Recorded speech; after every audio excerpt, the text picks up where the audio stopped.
طویل کر دیا، سبحان ربی الاعلیٰ سبحان ربی الاعلیٰ. صحابہ یہاں تک پریشان ہو گئے کہ حضور صلی اللہ علیہ وسلم سجدے میں سے اپنا سر نہیں اٹھا رہے ہیں کہ خدا نخواستہ کہیں حضور صلی اللہ علیہ وسلم سجدے کی حالت میں اس دنیا فانی سے رخصت تو نہیں فرما لیے. تو صحابہ کرام نے میں سے ایک صحابہ دھیرے سے اپنا سر اٹھایا اور دیکھتے کیا ہے کہ حضور صلی اللہ علیہ وسلم کے پشت مبارک پر امام حسین سوار ہیں، جس کی وجہ سے حضور صلی اللہ علیہ وسلم اپنا سجدہ طویل کر رہے ہیں. حضور صلی اللہ علیہ وسلم یہ خیال کر رہے ہیں کہ اگر میں نے سجدے میں سے سر اٹھایا تو کہیں میرے حسین کو چوٹ نہ لگ جائے.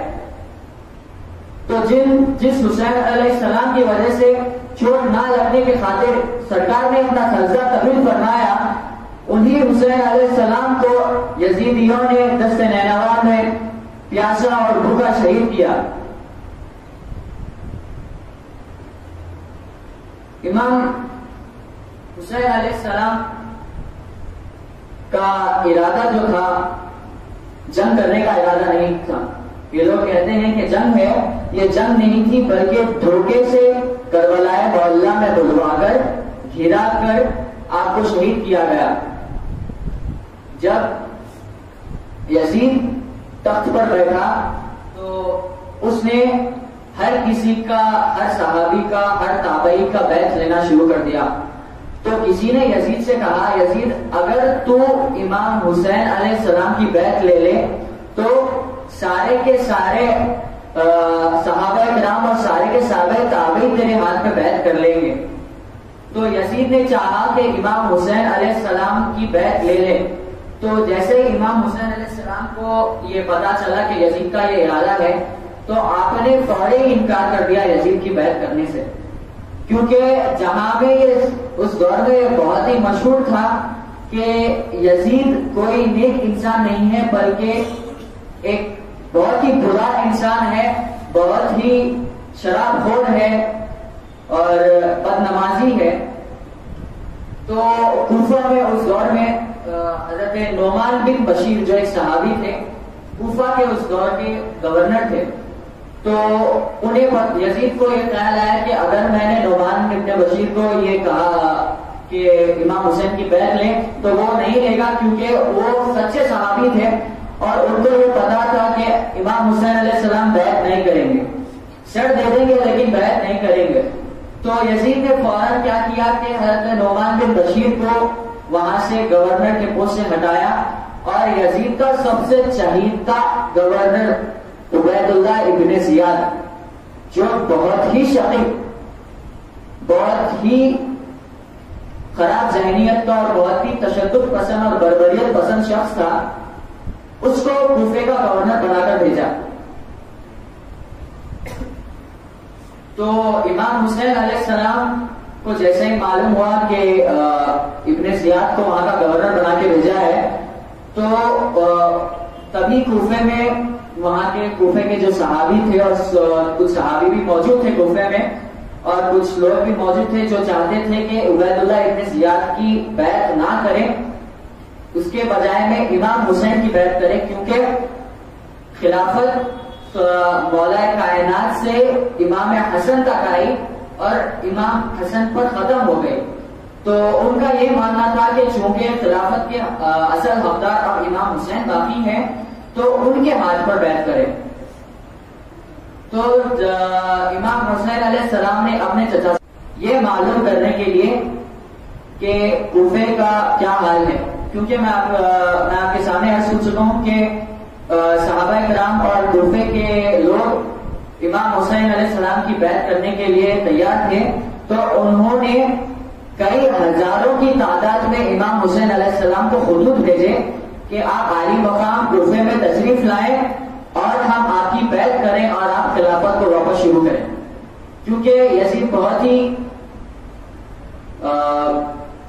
بد قسم کا انسان تھا. اگر خلافت اس کے ہاتھ میں چلی جاتی تو اسلام کا آج نام و نشان نہیں ہوتا.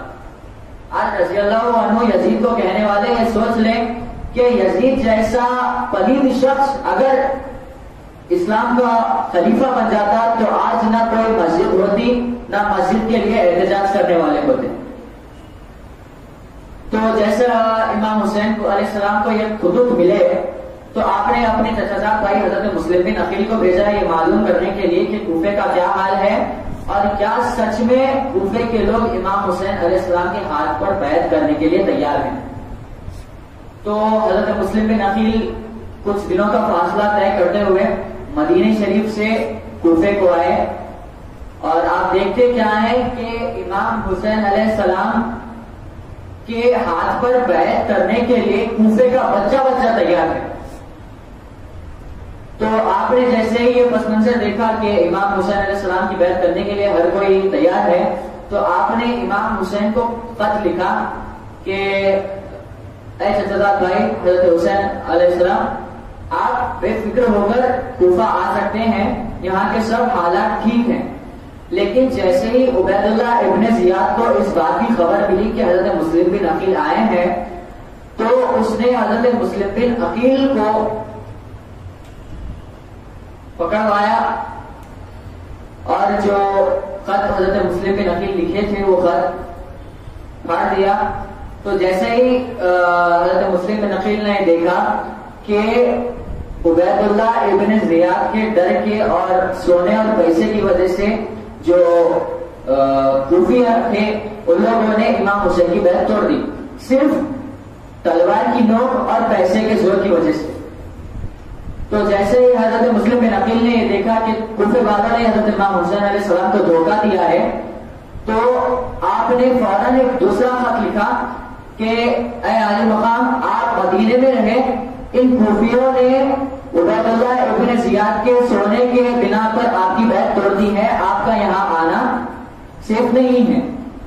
تو عبید اللہ ابن زیاد نے حضرت مسلم بن عقیل کو قید کروایا اور آپ کو بہت ہی بری طرح سے قتل کروا دیا. اس دور میں کوفے میں ایک بہت ہی بڑا ٹاور, ایک بہت ہی بڑی عمارت ہوا کرتی تھی جس پر اگر کسی کو بھرے لوگوں کے سامنے اگر مارنا ہوتا یا شہید کرنا, ہم تو حضرت مسلم بن عقیل کو شہید ہی کہیں گے, تو اگر کسی کو بھی شہید کرنا ہوتا یا مارنا ہوتا تو اس ٹاور پہ سے اس شخص کو چڑھاتے اور اس ٹاور پہ سے جلاد کو حکم دیتے کہ اس شخص کو پھینک دے.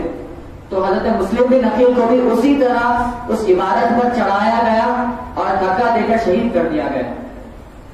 اور جو حضرت مسلم بن عقیل نے خط لکھا تھا کہ اے علی مقام آپ کوفہ مت آئیں, ان کوفیوں نے عبید اللہ ابن زیاد کے پیسے کے اور تلوار کی زور کی وجہ سے آپ کی بیعت توڑ دی ہے.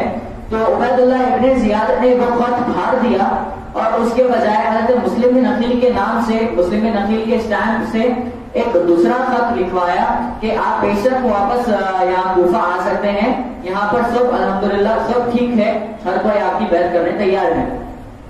تو جیسے ہی امام حسین علیہ السلام کو مدینہ شریف میں خط ملا تو آپ اپنا 72 کا قافلہ لے کر کوفے کی طرف چل پڑے. آپ کچھ ہی دنوں کا فاصلہ طے کر رہے تھے کہ راستے میں جو بعد میں حضرت امام حسین علیہ السلام کے عاشق ہو گئے تھے اور کربلا کے معرکے میں آپ شہید ہوئے تھے, سب سے پہلے شہید تھے آپ کربلا کے معرکے میں. تو حضرت حر نے امام حسین علیہ السلام کو گھیرا, مدینہ اور کوفے کے بیچ میں گھیرا اور کربلا کے میدان میں لا کر آپ کو ناکہ بندی کر دی. کئی دنوں تک امام حسین علیہ السلام کو کوفے کربلا میں قید کر لیا اور 7 محرم سے, جو 7 محرم تاریخ ہے, اس دن سے آپ کے قافلے پر پانی بند کر دیا.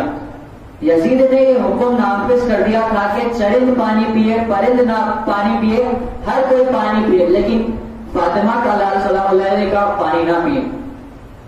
تو بربریت کی انتہا دیکھیے, قتل تو کرایا لیکن قتل کرانے سے پہلے کتنا عذاب دیا وہ دیکھیے. امام حسین علیہ السلام جب کربلا معلیٰ میں ناکہ بندی میں تھے تو 7 محرم گزری, 8 گزری اور 9 محرم گزری. 9 محرم کی شب جب امام حسین علیہ السلام نے اپنے 72 شجی اور بہت ہی شجاعت پسند لوگوں سے کہا کہ دیکھو کل 10 محرم ہے اور ان اشیاء کا ارادہ یہ ہے کہ کل ہم سب کے سروں کو قلم کر دیں اور ہمیں شہید کر دیں. میں یہ چاہتا ہوں کہ جس کو بھی اپنی جان کی امان چاہیے، اپنی جان بچانا چاہتے ہیں، وہ یہاں سے رخصت کر لیں. امام حسین کا یہ فرمانا تھا کہ ہر کسی نے انکار کر دیا کہ ہم آپ کو نہیں چھوڑ کر جا رہے ہیں. تو امام حسین علیہ السلام کا خیال آیا کہ شاید چونکہ روشنی ہے، لوگ جانے میں شرما رہے ہیں کہ اگر ہم لوگوں کے سامنے سے اگر امام حسین کو جنگ کے میدان میں چھوڑ کر چلے جائیں تو لوگ کیا سوچیں گے. اسی وجہ سے امام حسین نے یہ حکم دیا کہ جتنے بھی مشعلیں جل رہی تھیں وہ ساری مشعلیں بجھا دیں تاکہ کوئی شرم کے مارے نہ رک جائے.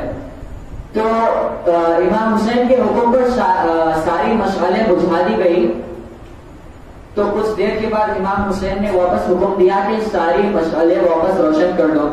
تو جیسے ہی مشعلیں روشن کی تو امام حسین دیکھتے کیا ہے کہ جو جہاں بیٹھا تھا وہیں پر بیٹھا ہے اور جھوکا تو ہے. امام حسین علیہ السلام سے محبت اور مودت دیکھیے ان 72 کی.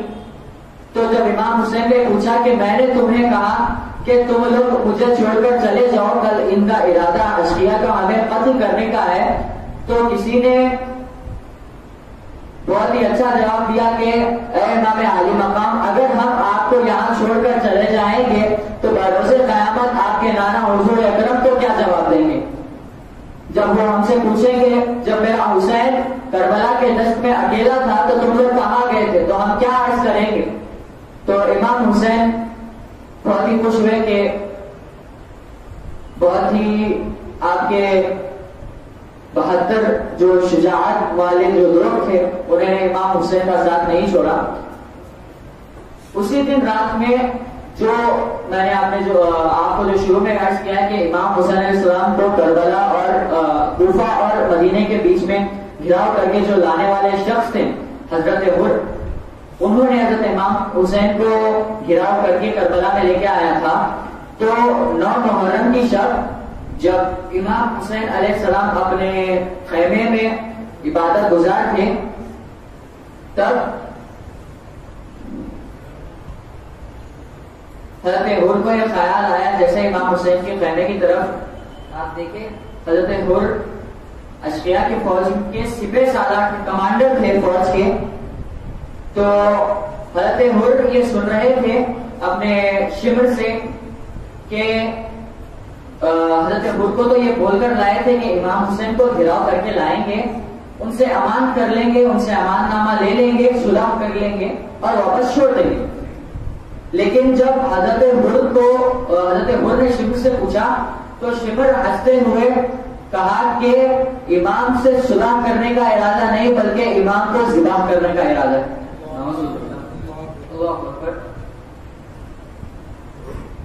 تو جیسے حضرت حر نے سنا آپ کا دل لرز اٹھا، آپ کے دل میں خیال آیا کہ میں نے اتنی بڑی خطا پیش گزر کر دی ہے کہ کل یہ دن رسول اللہ کو کیا جواب دوں گا. تو جیسے ہی حضرت حر کو یہ معلوم ہوا آپ فوراً یزیدی خیمے سے امام حسین کے خیمے کی طرف بڑھے اور جیسے امام حسین کے خیمے کی طرف پہنچے باہر حضرت عباس علمبردار رضی اللہ تعالیٰ عنہ امام حسین کے خیمے کے باہر پہرا دے رہے تھے. تو جیسے ہی حضرت حر کو حضرت عباس نے دیکھا تو کہا حر کدھر؟ تو کہا حضرت حر نے اے عباس علمبردار، میں امام حسین کے قدموں میں اپنے خطا کی معافی چاہنے کے لیے جا رہا ہوں. تو حضرت عباس نے کہا اگر معافی مانگنا چاہتے ہو تو جسم پر یہ ہتھیار کہہ کے ہیں. تو حضرت حر نے کہا کہ یہ ہتھیار تو ہے لگے ہوئے، اگر آپ حکم دیتے ہیں تو میں اتار دیتا ہوں. تو جیسے حضرت عباس نے حکم دیا یہ ہتھیار اتارنے کا تو حضرت حر نے ہتھیار اٹھا کر پھینک دیا. پھر بھی حضرت عباس نے آپ کو چیک کیا کہ کچھ ہتھیار ہے یا نہیں. اس کے بعد آپ کو امام عالی مقام کے خیمے میں داخل ہونے کی اجازت دے دی. جب حضرت حر امام عالی مقام کے خیمے میں داخل ہوئے تو امام حسین نے کہا نہیں، سب سے پہلے حضرت حر نے امام حسین سے یہ اجازت لی کہ کیا وہ خیمے میں آ سکے. امام حسین کہتے ہیں کہ آؤ حر، مجھے پتا تھا تم آؤ گے، مجھے پتا تھا تم آؤ گے. صدقے جائیے امام حسین کے علم غیب پہ. سوچئے اگر شہزادے کا علم غیب یہ ہے تو نانا کا علم غیب کیا ہوگا. امام حسین نے کہا آؤ حر، مجھے پتا تھا تم آؤ گے. تو حضرت حر جب اندر گئے حضرت امام حسین رضی اللہ تعالیٰ کے خیمے میں تو حضرت امام حسین سے حضرت حر گڑ گڑا کر معافی چاہنے لگے کہ میری خطا، بہت بڑی خطا درپیش ہوئی ہے، میری اس خطا کو معاف فرما دیجیے. تو امام حسین علیہ السلام نے کہا حر، تمہاری خطا میں نے معاف کر دی ہے، قیامت کے دن تمہاری شفاعت کی ذمہ داری میری ہوگی. امام حسین کا کرم کی انتہا کرم دیکھیے کہ جس شخص نے امام حسین کو اتنی بڑی مصیبت میں ڈالا تھا اس شخص کو امام حسین اپنی شفاعت کی ذمہ داری دے رہے ہیں. امام حسین علیہ السلام نے حضرت حر کو گلے لگایا. آج بھی امام حسین کا ارشاد جو ہے کربلا کے مارا کا ختم ہوا، اس کے بعد امام حسین کہ عاشقوں کی محبت امام حسین سے دیکھیے اور امام حسین کی محبت اپنے عاشقوں سے دیکھیے کہ آپ امام علی مقام فرماتے ہیں کہ جو کوئی بھی کربلائے معلّہ میرے زیارت کو آتا ہے، آنا چاہتا ہے، سب سے پہلے وہ میرے حر کے پاس جائیں. امام علی مقام نے حر کا مرتبہ حضرت حر کا کر دیا. بہرحال 9 محرم کی شب کٹی، سورج طلوع ہوا. صبح میں یہ روایت میں آتا ہے کہ جتنے بھی شہادتیں 72 جتنی بھی شہادتیں ہوئی صبح 10 بجے سے لے کے ظہر تک ساری شہادتیں مکمل ہو گئی. شہادت کبریٰ ملا کر جو شہادت کبریٰ یعنی شہادت امام عالی مقام ہوئی وہ ظہر کا سورج جب غروب ہو رہا تھا تو اس وقت شہادت کبریٰ ہوئی. تو جیسے ہی سورج طلوع ہوا امام حسین علیہ السلام نے ان لوگوں سے کہا کہ دیکھو اب بھی تم لوگوں کے پاس موقع ہے، اگر تم چاہو تو میں تمہارا گناہ معاف کروا کر قیامت کے روز نانا کے یہاں میں تمہاری بخشش کروا سکتا ہوں. دیکھیے کہ یہ اشکیرہ ابھی بھی ٹھس سے مس نہیں ہے لیکن امام عالی مقام اب بھی ان کی شفاعت کی ضمانت دے رہے ہیں. امام حسین کا کرم دیکھیے تو دیکھا آپ نے کہ یزیدی ٹھس سے مس نہیں ہے تو امام عالی مقام علیہ السلام سے حضرت حر نے اجازت دی کہ امام علی مقام سب سے پہلے آپ کی بارگاہ میں شہادت، میں بارگاہ میں شہید ہونے والا میں ہونا چاہتا ہوں. تو حضرت حر کو امام علی مقام نے اجازت دی. امام علی مقام کی اجازت لینے کے بعد حضرت حر میدان میں اترے. تو جیسے میں نے آپ سے کہا تھا کہ حضرت حر یزیدی فوج کے کمانڈر تھے تو حضرت حر کے ساتھ ایک اور ایک کمانڈر تھا عمر ابن سعد. آپ نے کبھی سنا ہے کہ عمر ابن سعد کون تھا؟ کسی کو معلوم ہے؟ عمر سعد اس صحابی کا بیٹا تھا جن کو حضور اکرم صلی اللہ علیہ وسلم نے عشرۂ مبشرہ یعنی ان 10 صحابہ جن کو دنیا میں ہی جنت کی بشارت دے دی گئی ہے ان صحابی کا بیٹا عمر سعد. تو سوچئے کہ والد محترم اتنے بڑے صحابی ہیں اور ان کا بیٹا عمر ابن سعد ابن ابی وقاص لشکر لے کر آیا ہے امام حسین علیہ السلام کو قتل کرنے کے لیے. امام حسین علیہ السلام حضرت حر کو اجازت دیے. بہرحال تو حضرت حر کو یہ تو صرف ایک سمپل لاجک کی بات ہے کہ اگر حضرت حر دل بدلی کر دی کہ یعنی اگر یزید کی فوج سے امام حسین کی فوج میں آ گئے تو آپ کو کمانڈر کے عہدے سے خارج کر دیا، اور عمر ابن سعد ابی وقاص کو کمانڈر کے پوسٹ پر لا دیا۔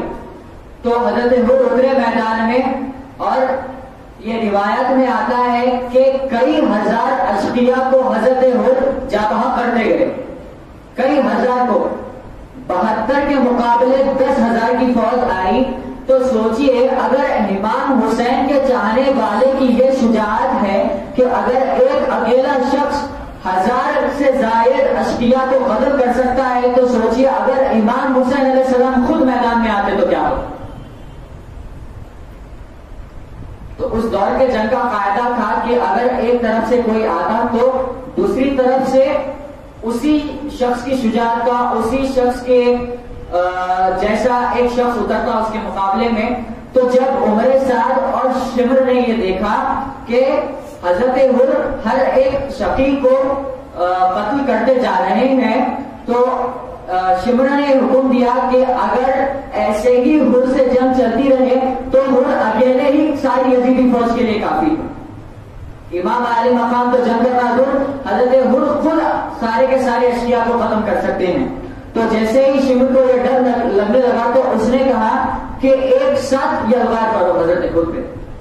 حضرت حر جب لڑ رہے تھے تو پیچھے سے ایک شقی نے آ کر ایک ایسا وار کیا حضرت حر کے سر پہ کہ آپ کے سر کے 2 ٹکڑے ہو گئے، اور آپ گھوڑے سے نیچے اترے، انا للہ و انا الیہ راجعون۔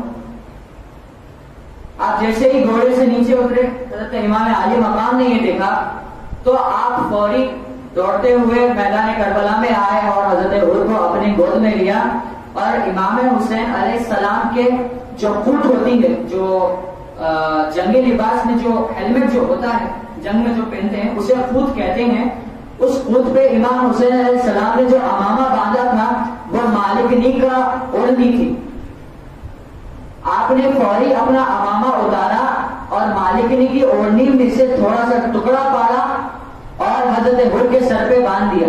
جیسے ہی وہ اوڑھنی باندھنی تھی کہ جتنا خون حضرت حر کا بہ رہا تھا وہ سارا کا سارا خون فوری رک گیا۔ اس کے بعد حضرت حر شہید ہوئے۔ اس کے بعد اندر خیمے میں سے آواز آنے لگی، حضرت بی بی شہر بانو جو حضرت امام حسین علیہ السلام کی زوجہ مطہرہ ہے، آپ کا نام حضرت ام لیلہ بھی ہے۔ تو حضرت ام لیلہ رضی اللہ تعالیٰ عنہ کی آواز آنے لگی کہ میرا اصغر پیاس سے بہت تڑپ رہا ہے، چھاتی کا دودھ بھی سوکھ گیا ہے، اصغر کا گلا سوکھ رہا ہے، 3 دن سے پانی بھی نہیں ہے۔ اے امام علی مقام، ان اشقیاء کی دشمنی تو ہمارے سے اور آپ سے ہے، اس ننھے بچے سے کیا ہے؟ تو امام حسین علی مقام کو یہ معلوم تھا کہ یہ اشقیاء حضرت علی اصغر رضی اللہ تعالیٰ عنہ کو بھی پانی نہیں دیں گے، لیکن آپ نے پھر بھی حضرت علی اصغر کو میدان کربلا میں پانی پوچھنے کے لیے لے کر گئے، چونکہ آپ کو پتا تھا اگر آپ حضرت امام اصغر کو اگر نہیں لے کر جاتے تو کل کے دن بروز قیامت یہ یزیدی ملعون یہ کہتے کہ ہماری دشمنی تو آپ سے تھی، آپ کے صاحبزادے سے کچھ نہیں تھی، اگر آپ ان کو آگے لا لیتے تو ہم ان کو پانی دے دیتے تھے۔ تو امام حسین جانتے تھے کہ ان اشقیاء کو قیامت کے دن موقع نہ ملنا چاہے، تو آپ نے یزیدی فوج کے سامنے آگے بڑھ کر حضرت علی اصغر کو اپنے ہاتھ پر لیا اور آسمان کی طرف بلند کرتے ہوئے کہا کہ اے شمر، تمہاری دشمنی تو میرے سے ہے، تمہاری دشمنی تو میرے اہل بیت سے ہے، تو تم اس ننھے سے بچے کو پانی دے دو۔ تو امام حسین علیہ السلام نے جیسے ہی یہ فرمایا، یزیدی فوج میں سے پانی تو نہیں آیا، لیکن حرملہ نے ایک ایسا تیر چلایا حضرت امام اصغر کی طرف کہ جیسے ہی وہ گلے پر تیر لگنا تھا، حضرت علی اصغر کی رونے کی آواز بند ہو گئی۔ حضرت علی اصغر شہید ہو گئے. اتنی سی کم عمر میں آپ نے جامع شہادت نوش فرمایا. انا للہ و انا الیہ راجعون. پھر حضرت امام حسین علیہ السلام نے حضرت علی اصغر کو چادر اپنا رومال ڈالا حضرت علی اصغر کے اوپر اور خیمے میں لے کر گئے. تو حضرت ام لیلہ حضرت شہر بانو کہتی ہیں کہ اے میرے امام، میرے اصغر کی رونے کی آواز بند ہو گئی ہے، کیا ان اشقیاء نے میرے اصغر کو پانی دے دیا؟ تو حضرت امام حسین روتے ہوئے فرماتے ہیں کہ پانی تو نہیں ملا، لیکن قیامت کے دن میرا اصغر لوگوں کو حوض کوثر سے پانی پلائے گا.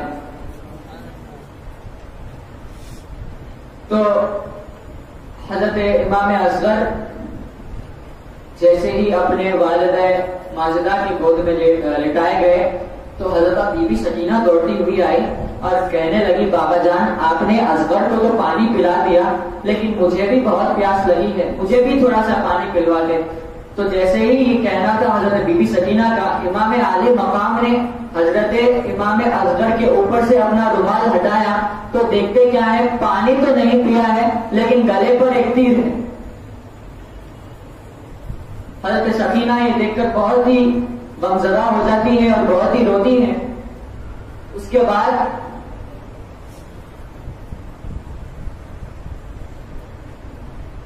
حضرت امام قاسم علیہ السلام جو حضرت امام حسن کے صاحبزادے ہیں، نئے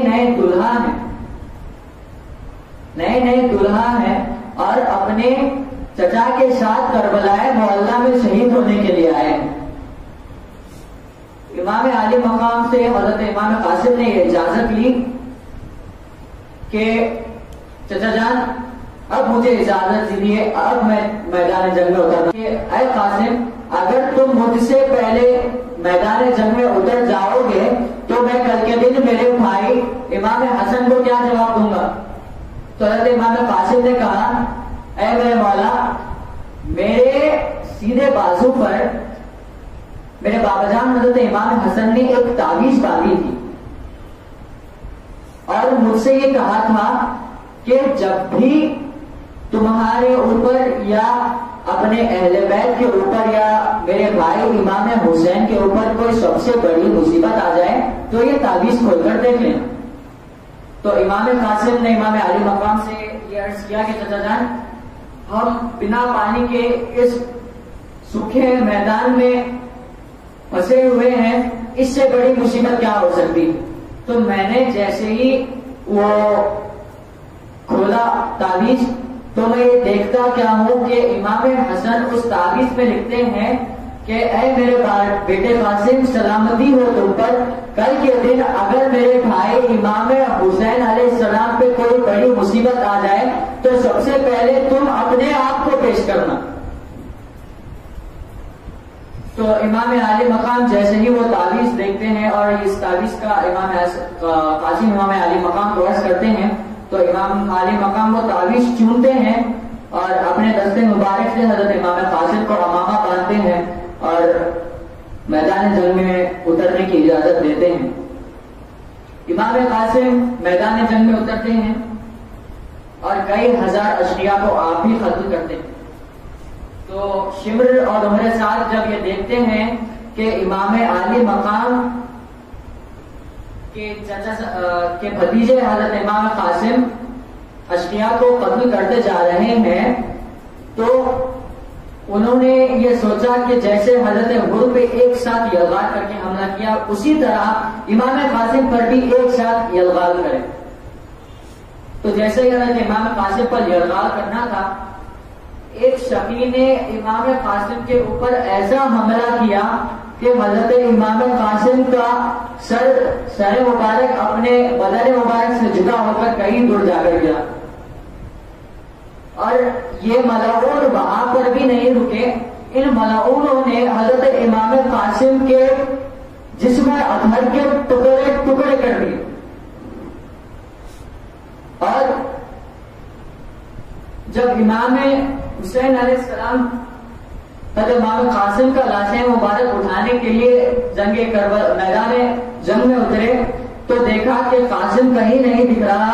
جب آپ آواز دیتے ہیں کہ اے میرے قاسم کہاں ہو، تو کبھی اس سمت سے آواز آتی ہے کہ چچا یہاں ہوں، کبھی اس سمت سے آواز آتی ہے کہ چچا یہاں ہوں. تو معلوم یہ پڑا کہ امام قاسم کے لاشیں مبارک ایک جگہ نہیں ہے بلکہ کئی جگہ ٹکڑے کر کے پڑے ہوئے ہیں.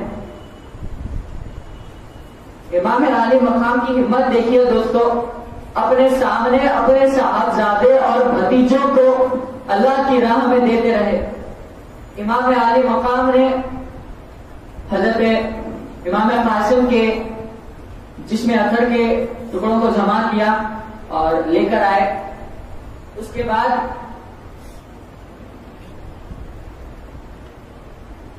حضرت علی اکبر کی باری آئی. حضرت علی اکبر رضی اللہ تعالیٰ عنہ کے تعلق سے میں آپ سے کہنا چاہوں گا کہ امام حسین نے اللہ رب العزت سے یہ دعا مانگی تھی کہ اے پروردگار مجھے ایک ایسا بیٹا عطا کر جو سیرت اور صورت دونوں میں میرے نانا کی طرح ہو. تو جیسے ہی آپ نے دعا مانگی کچھ سالوں کے بعد حضرت امام علی اکبر پیدا ہوئے. تو جیسے ہی لوگوں نے حضرت امام علی اکبر کا چہرہ دیکھا تو کہا کہ کہیں یہ رسول اللہ تو نہیں جو پھر سے اس دنیا پانی میں تشریف لے آئے. اتنی ملتی جلتی شبیہ مبارک تھی حضرت امام علی اکبر کی. تو حضرت امام حسین علیہ السلام کی جو بہن حضرت بی بی زینب سلام اللہ علیہا ہیں، آپ نے کہا کہ بھائی میں نے آپ سے آج تک کچھ بھی نہیں مانگا، بس ایک چیز آپ سے یہ مانگنا چاہوں گی. تو حضرت امام حسین علیہ السلام نے کہا ہاں میری بڑی بہن آپ بس حکم کیجئے.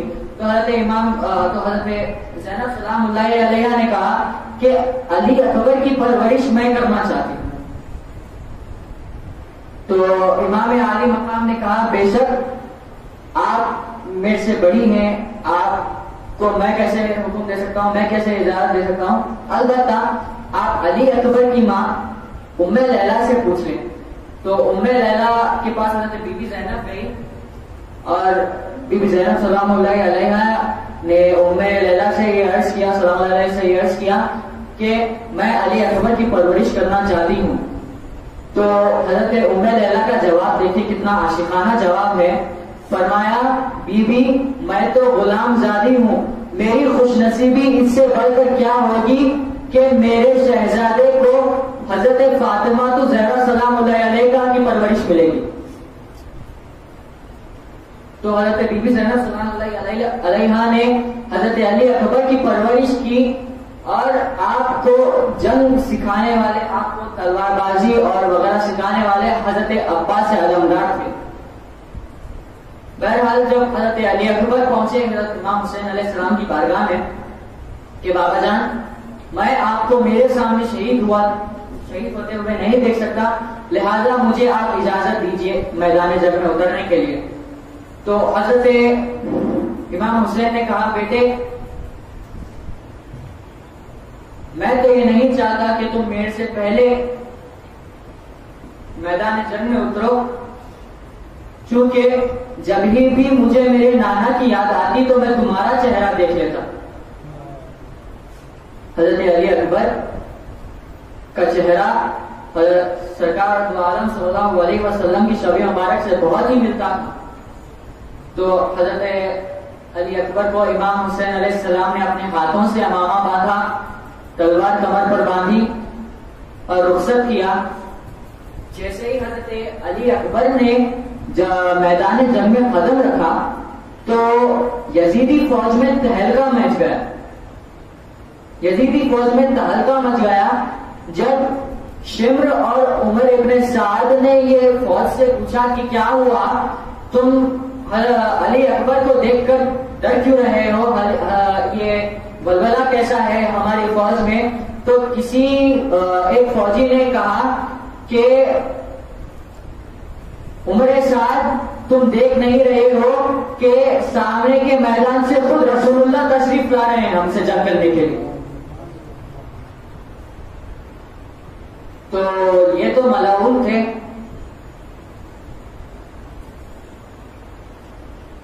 عمر سعد نے کہا کہ وہ رسول اللہ نہیں امام حسین کے صاحبزادے علی اکبر ہے، تو جاؤ ان کے ساتھ جنگ کے لیے.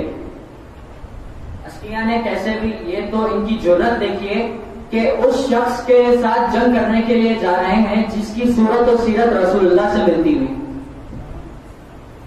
تو جیسے ہی حضرت علی اکبر رن میں اترے اور اشقیاء کی فوج کو ہلاک کرتے گئے، ہر ایک اشقیاء کو فنار جہنم کرتے گئے.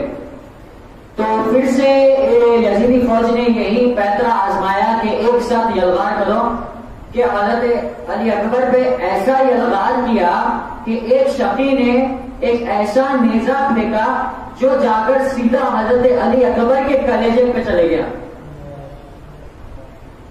اور آپ گھوڑے سے نیچے اترے اور پکارنے لگے بابا جان کو. تو بابا جان حضرت امام علی مقام میدان میں تشریف لائے اور حضرت علی اکبر کا سر اپنے گود میں رکھ کر رونے لگے. تو حضرت علی اکبر نے کہا بابا جان ان اشقیاء نے مجھے ایسا نیزہ مارا ہے کہ جا کر سیدھا میرے کلیجے کو چھپ گیا.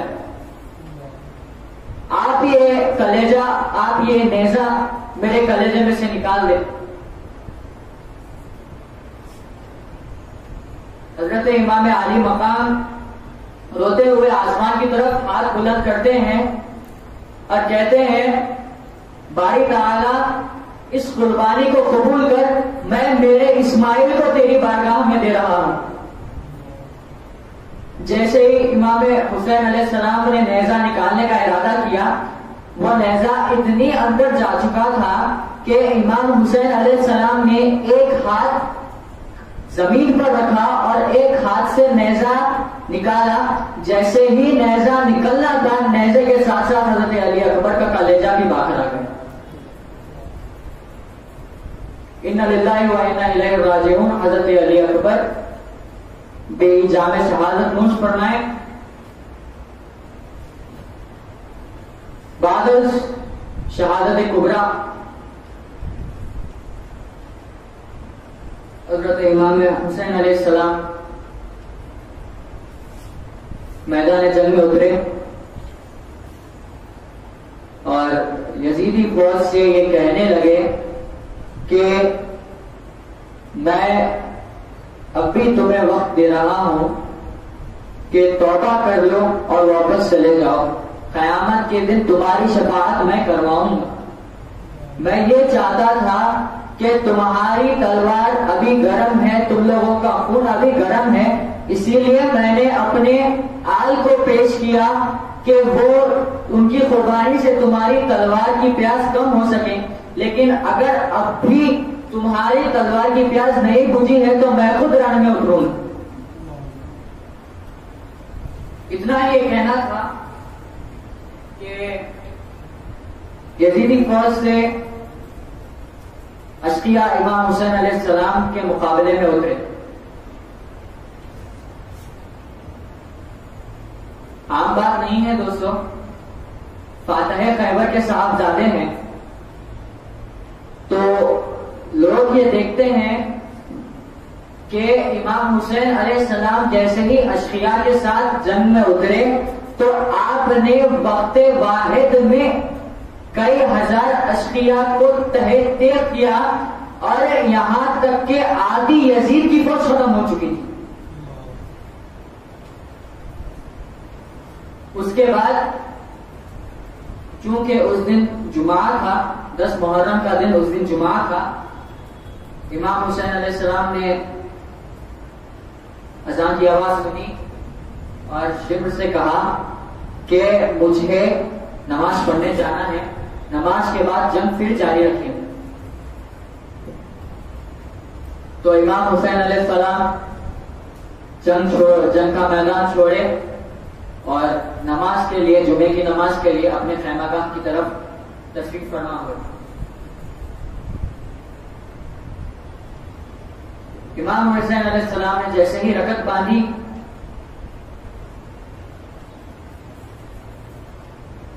آپ نماز پڑھ رہے تھے حالت میں تھے تو یزیدی فوج میں سے عمر سعد نے یہ شمر سے کہا کہ ہم نے ان فوجیوں کو، ان کوفیوں کو یہاں پر یہ بول کر لایا گیا تھا کہ امام حسین علیہ السلام نعوذ باللہ اسلام سے خارج ہو چکے ہیں، اگر یہ لوگ امام حسین علیہ السلام کو نماز پڑھتا ہوا دیکھ لیں تو اب ہماری فوج چھوڑ کر امام حسین کی طرف ہو جائیں گے، کسی بھی طرح کر کے امام حسین علیہ السلام کو نماز پڑھنے سے روکنا۔ اس کے بعد امام حسین علیہ السلام کے خیمہ گاہ کی طرف شمر نے کچھ فوجیوں کو بھیجا، جس میں ایک شخص تھا جس کا نام سنان ابن انس، یہ آج کل بہت چل رہا ہے کہ سنان ابن انس حضرت انس بن مالک جو ایک صحابی ہے ان کا صاحبزادہ ہے۔ بے شک کربلا میں جو فوج کا جو سپہ سالار تھا عمر سعد، وہ حضرت سعد ابن ابی وقاص کا صاحبزادہ تھا، لیکن سنان ابن انس حضرت انس بن مالک کا بیٹا نہیں تھا۔ یہ بات میں واضح کر دینا چاہوں گا کہ انس بن مالک کا بیٹا سنان ابن انس نہیں تھا بلکہ کوئی اور شخص تھا۔ تو سنان ابن انس آگے بڑھا اور جب امام حسین علیہ السلام سجدے کی حالت میں تھے، سنان ابن انس نے پیچھے سے جا کر امام حسین کے گردن پہ خنجر چلانا چاہا۔ خنجر چلا رہا ہے لیکن خنجر چل ہی نہیں رہا۔ کیسے چلتا دوستو خنجر؟ جب اس گردن مبارک جس پر حضور صلی اللہ علیہ وسلم بوسہ دیا کرتے تھے، کیا اس گردن مبارک پر کوئی ہتھیار چل سکتا ہے؟ تو سنان ابن انس نے جیسے ہی دیکھا کہ گردن پر خنجر نہیں چل رہا ہے تو آپ نے خنجر کو نیچے، تو سنان ابن انس نے خنجر کو نیچے سے حضرت امام حسین علیہ السلام کے گلے مبارک سے کاٹا۔ اللہ اکبر۔ امام حسین علیہ السلام کا سر جس میں اتھر سے الگ ہوا اور آپ نے جامع شہادت نوش فرمایا، انا للہ و انا الیہ راجعون۔ اس کے بعد یزیدیوں کی اتنی جرأت تو تھی کہ ان میں اتنی ہمت تو تھی کہ امام عالی مقام کو شہید کریں، لیکن ان کی ہمت تو اتنی بڑھ گئی تھی کہ شہزادی کونین کے خیمے میں گھس کر آپ لوگوں کے ردائے مبارک چھین لی، خیمہ گاہوں کو آگ لگا دی اور سارے شہزادیوں کے سر پر سے ردائیں چھین لی۔ اس کے بعد سارے اہل بیت اطہار جو جنگ میں شہید ہوئے تھے، جو 72 امام حسین کے عاشق شہید ہوئے تھے، ان کے لاشوں پر گھوڑے دوڑائے گئے۔ ان کی بربریت اتنی تھی کہ دنیا میں آج تک اتنی بربریت یا اتنے تشدد سے کسی کو قتل نہیں کیا گیا۔ بہرحال امام حسین علیہ السلام اور آپ کے 72 ساتھیوں کے جسم اطہر پر گھوڑے دوڑانے کے بعد آپ کے بیویوں کو ہتھکڑیاں پہنائی گئی اور سر پر سے ردائیں چھین لی گئی۔ حضرت امام زین العابدین اس وقت بیمار تھے، اس لیے آپ کو جنگ میں اترنے کی اجازت نہیں دی گئی۔ بہرحال حضرت امام زین العابدین کو بھی بستر پہ سے اٹھا کر جنگ میں لے گئے۔ نگران جلسہ حضرت سراج المشائخ دادا جان قبلہ تشریف لا رہے ہیں، نعرہ تکبیر سے استقبال کرتے ہیں۔ نعرہ تکبیر، نعرہ تکبیر، نعرہ رسالت، نعرہ رسالت، نعرہ حیدری، نعرہ حیدری، نعرہ حسین، نعرہ حسین، علماء اہل سنت، علماء اہل سنت۔ غرض کے حضرت امام زین العابدین اور پاک شہزادیوں کو ان شامی لشکر نے قید کیا اور چلے لے کے شام کے دربار کی طرف. میں یہ کہتے ہوئے اپنی تقریر سمیٹنا چاہوں گا کیونکہ وقت ہے ختم ہو چکا ہے اور سراج المشائخ کو بھی دعا عاشورہ پڑھانا ہے اور خطابت کرنا ہے. میں رب تعالیٰ کی بارگاہ میں یہ دعا کرتے ہوئے اپنی تقریر کو سمیٹتا ہوں کہ باری تعالیٰ ہم سب کو اہل بیت سے مودت کرنے کی توفیق عطا فرمائے, ہمیں اہل بیت کا وہ حامی بنائے اور اہل بیت کے محبت سے اللہ ہم کو بروز قیامت ان کی شفاعت کا مستحق فرمائے اور ہم اہل بیت کا دامن کبھی نہ چھوڑیں اور فتنہ بازوں کے فتنوں سے اللہ ہم کو محفوظ رکھے. وآخر دعوانا الحمدللہ رب العالمین.